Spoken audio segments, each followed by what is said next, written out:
Do you know the saying, a flawless victory? Well, this game against Atletico Madrid is a flawless defeat. You take a look at the direction that Barcelona are going in terms of performances, which is absolutely nowhere. The injuries of Pique and Sergio Roberto. You add into the mix the performances of certain players like Messi, which literally is just showing clear signs of fatigue and stress that he doesn't want to play for Barcelona anymore. And you add to that the result, which is a defeat, and then 9 points away from Atletico Madrid. You have a flawless defeat. I'm not making this up, it's a real thing, we just saw it now.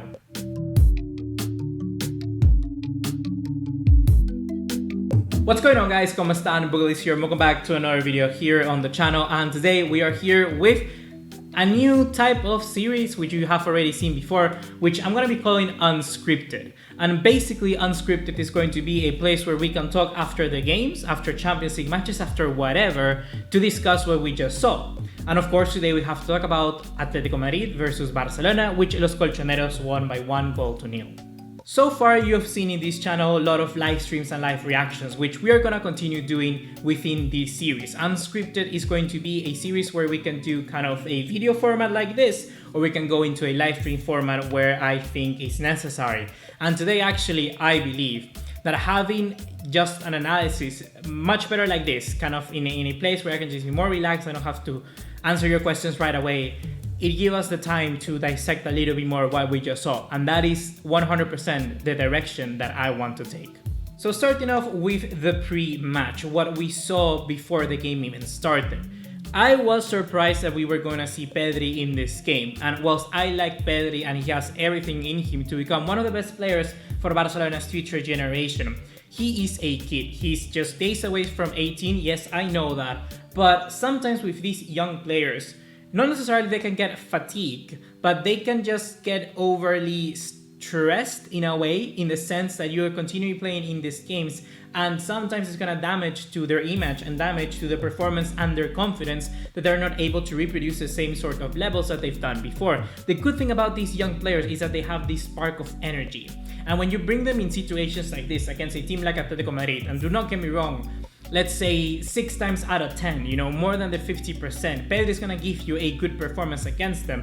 But today he was a little bit lost, and that is something that perhaps Koeman will not realize, and that is something that is just saying now in hindsight.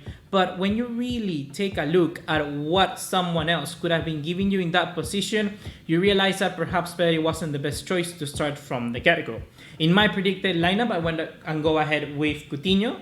And Coutinho, I would have believed that perhaps his maturity and his experience could have been a lot better when we come into such an important game like this one. But once again, it's hindsight. I was just surprised about that, but not too much. In the case of Atletico Madrid, their lineup was almost as we predicted as well. The incorporation of Yannick Ferreira Carrasco was, of course, a thing that Simeone identified, because particularly the left-hand side of Barcelona has always been weak. And that is basically what they exploited to get the very first goal. We're going to get into that later on, but just from the get-go, I have to say that that was the only thing that caught my eye. Pedri starting and not someone like Coutinho. Overall, when the first half started, I have to admit that Barcelona went from high to low. They started to decrease very rapidly in their performance. They started off very fast. Dembélé was one of the shiniest lights, one of the brightest spots in today's game, and he just created so many different chances through the left-hand side of Mario Hermoso. Likewise, Barcelona's side was vulnerable, but Dembélé was always going to take care of someone like Hermoso there. I believe that Koeman identified that very early, and that's how we saw our very first chance from Dembélé getting past the Spaniard and then crossing into the compatriot of his Frenchman, Antoine Griezmann. And it was almost a goal. It was almost, I would say, a very good situation. It was something that Barcelona needed to elaborate upon that, but they never really did. Barcelona after that just started to look less likely to go for the press, something that Atletico Madrid really sought out for, and they were very good into counteract that. And when you had that happening, it was either Joao Felix or Koke, and particularly Koke here, who did so many precise passes onto the wingers, onto the channels of Atletico Madrid, and they were constantly threatening for a chance. There weren't that many occasions where they kind of went through and run kind of in the counter. That happened later on in the second half and later into the first one as well, but it was mostly that Atletico Madrid had the bodies, had the numbers to push up the field steadily. And when you had that happening, then it would either pass the ball to the fullbacks And here, one of the most threatening outlets that they had was Kieran Trippier. The Englishman is just perfect, as we know, with his right foot for good low crosses. And that is precisely something that I commented even before the game that was going to happen. And another thing that I commented was the runs from Marcos Llorente. And it was up to Pjanic, up to Jordi Alba to watch out for him. And none of them did. They completely forgot about the Spaniard there, and Llorente was creating havoc from the get-go. That's how the very first chance for Atletico Madrid came. A shot onto the crossbar, sorry about that. But that is where I believe that Barcelona lacked a lot of the consistency in just throughout this entire season. When it comes to defending, it's not just about how fast your center backs can be, which of course are going to be a great asset to any team, but the way of understanding and anticipating those runs is something that Barcelona need to do better. And that is why I was looking positively at Sergio Busquets not starting this game. And yes, while Sergio Busquets is this legend for Barcelona, and I love him to bits, the best CDM that I've seen in my entire life, when it comes to actually kind of anticipating those runs, being smart and sharp up here, he hasn't really been showing that as of late in this season and the seasons prior. So I was giving the vouch and kind of giving my candidacy to Pjanic. And Pjanic also failed to disappoint there in Juventus and teams before that. But at Barcelona, he once again got consumed into this atmosphere of just being complacent. And Barcelona were constantly exploited because of that. A lot of the Atletico Madrid supporters were pointing that out. Whilst I believed in my players and I was saying Barcelona was going to have enough defenders, good enough situations for them to exploit those counterattacks of Atletico Madrid and actually kind of pick them up earlier up in the field or higher up. The Atletico Madrid fans were like, what the fuck are you talking about, dude? Like, no, Barcelona are not as good as you say, or you're giving way too much confidence to them. And I have to admit, credit's due where it's due. And good for the Atletico Madrid fans to point that out, because Barcelona are not there in defense right now. They're really, really not there. And the injuries to Roberto and Pique, it only going to make it worse. It only is going to come down from here. We just have seen the very, very beginning. And whilst the game progressed, Atletico Madrid were just superior in every facet of it. They really looked like the real deal. And here's where I want to give my main kind of just, gift of credit to Atletico Madrid. Because they look such a consistent team. It's been 23 games that they haven't lost in La Liga so far. And on top of that, now they beat Barcelona for the very first time in La Liga. So good job to them.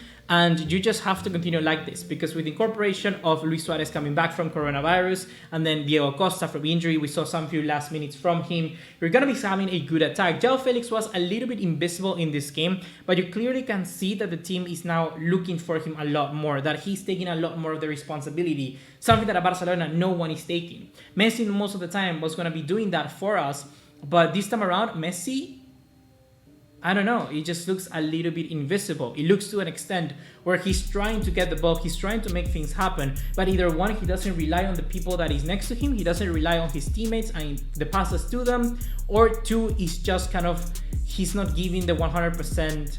I don't want to say that. I don't want to make that call because I'm not one to say that. I don't know what he's feeling. I don't know what Leo is going through. Nobody is. But you can see there's some clear distinction from the Messi of the seasons prior and the ones after. He has made his, I don't know how, his sentiments just, he has exposed his sentiments. And now everybody knows what he's going through, even the players in front of him. So, and even the players, most importantly, next to him, of their own team. So it's always going to be a difficult matter as to how much Messi is going to be giving to Barcelona now.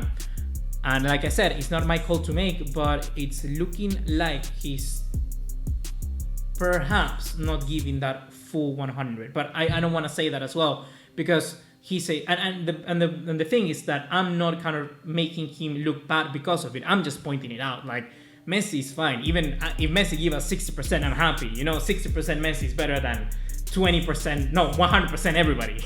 You know, so 60% is fine. I'm not saying it's bad by any means, but it just looks like that. It looks like something is going on. But now we all know that Atletico Madrid versus Barca is going to be a slugfest. It always going to be a boring game. It always going to be. But the lack of concentration, which is surprising for even the players, they must feel like it's sort of boring in a way, this game, because they're staying to come and launch out like that? That is completely unacceptable. My goodness, I just made a video on you talking about your history, your story, making you up look to be one of the best keepers in the world, and you are one of the best keepers in the world, the best for me. But this is not helping your case, because there was absolutely no reason why Ter Stegen had to come out like that. He came out like even into almost the half line. You have Jordi Alba coming back, Frankie de Jong coming back, Pjanic and Roberto. With those 4 players, there's at least enough time, in my point of view, to close down Carrasco. And perhaps a chance that could go from almost 100% with you out coming out like that to 60, 70% perhaps. You just have to take the 30. You just have to stay back. There's no reason why for you to run that far out. The goal from Carrasco was literally so far away from the goal. You weren't even close to getting to the Belgian. I do not understand what Ter Stegen was thinking there, and I also do not understand what Gerard Pique was telling Roberto there. Because Pique went to Roberto like, okay, I got this. You know what? I got this. And he didn't have it. He didn't have it at all. Don't go out there and say you got it if you literally don't. Just kind of life advice. Don't do that ever. And well, then with the substitutions of Braithwaite coming in, Trincao, they just really didn't change that much. The injuries for me were the pivotal point in this game, that instead of giving Barcelona's new potential outlets, is more the case that sunk the team a lot more. Pique coming out is a very important player. You may not think it, he may be not playing the best, but he is important to the dressing room. And he coming out just could have sunk the team even more. De Jong playing as a center back was okay, was decent. Serginho Dest for the right back position was also okay, was decent. But we just need to find some consistency. Hopefully these injuries can bring it to a certain extent. If Koeman now sees for the next game against Kiev, for instance, Ronald Araujo, and then if he's fit, of course, and then Dest for the right back positions, we could potentially start seeing the construction of something new. But it's finding the consistency that is actually going to make this team better in the long run. Right now, Barcelona are a work in progress, but what I'm seeing so far is a team that even with that work in progress is showing signs of very worrying decisions. From the manager, from the players, and from everyone, from individuals. So we just have to understand that the results are not going to be coming soon. They're not going to be coming fast.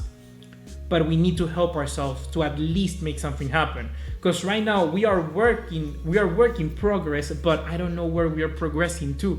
Where are we going? That's the main problem. Teams that are like that, Milan were there for ages. And right now they look to be better because now you see a direction that they want to take. Barcelona are a work in progress, but I don't know where you're going. Are you going through this lane? Are you going through this one? Are you going from that one? I have no idea. And that is what is really worrying in my opinion. So Vizca Barça, we can continue, we can get better.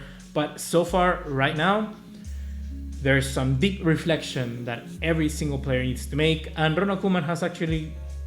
He showed to have some balls at the start of the season. Where are they? Did you lose them back in Holland? Did you leave them there? No, bring it back. I know you got it in you as a manager. You just have to be more strict of what you're demanding.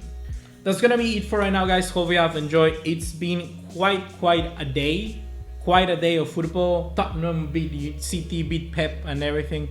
Then you have Barcelona losing against Atletico, Real Madrid, Villarreal, I don't know. Leave me in the comment box down below. What do you think of this unscripted episode? What do you think of this game? Where are we going for the future? Where can Barcelona improve?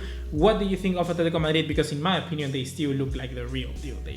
They're my favorites to win La Liga. So big up on Simeone, big up on los colchoneros. And yeah, go ahead. You have a good chance here. You have a shot.